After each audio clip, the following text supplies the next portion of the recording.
बुजुर्ग व्यापारी की जबरदस्त कहानी। एक बुजुर्ग व्यापारी था जिसके 2 बेटे थे और उन दोनों की शादी हो चुकी थी और उन दोनों लड़कों के बच्चे थे। उस बुजुर्ग व्यापारी की मार्केट में मिठाई की बहुत बड़ी दुकान थी।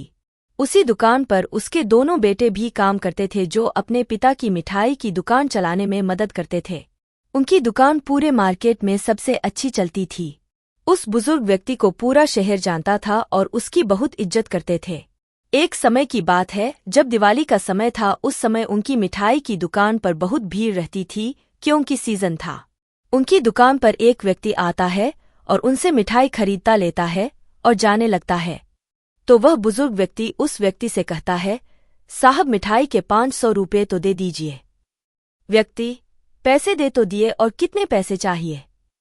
बुजुर्ग व्यक्ति, साहब अभी आपने पैसे नहीं दिए।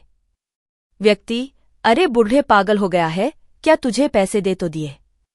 और उनकी बहस होने लगती है और इतने में उस व्यक्ति को गुस्सा आ जाता है और वह उस बुजुर्ग व्यक्ति में एक थप्पड़ मार देता है।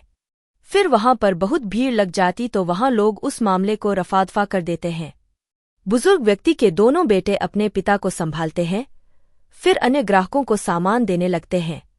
धीरे धीरे रात हो जाती है और दोनों लड़के घर निकल जाते हैं और बुजुर्ग व्यक्ति थोड़ी देर और रुकता है।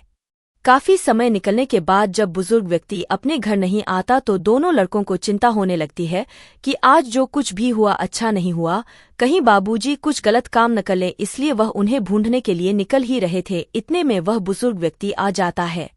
बेटा, कहाँ गए थे आप? बुजुर्ग व्यक्ति, उस व्यक्ति को मिठाई देने के लिए उसके घर गया था जिससे आज झगड़ा हुआ था। बेटा, आप उसके घर क्यों गए थे? बुजुर्ग व्यक्ति, आज मैं तुम्हें बताता हूं कि बिजनेस कैसे किया जाता है। बेटा, मतलब? बुजुर्ग व्यक्ति, जो होना था वो तो हो ही गया। फिर मैं उसके घर गया और मैंने उससे बोला कि सर मेरी गलती थी। जब मैंने हिसाब मिलाया तो सब बराबर निकला। फिर मैंने उसे मिठाई दी और मैं वापस आ गया। बेटा, एक तो उसने मिठाई के पैसे भी नहीं दिए और आप उससे घर जाकर माफी मांग करा रहे हैं।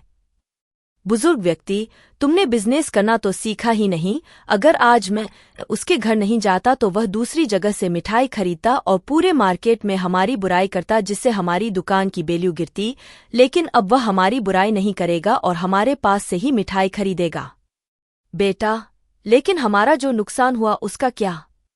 बुजुर्ग व्यक्ति, उसको जो करना था उसने किया, लेकिन अब धीरे धीरे उससे पैसा कैसे निकालना है ये तो मुझे पता है। अब वो आएगा तो हमारे ही पास। सबसे ज्यादा जो अहम है उसके बारे में सोचना चाहिए। हमें अपनी सोच को सकारात्मक रखना चाहिए।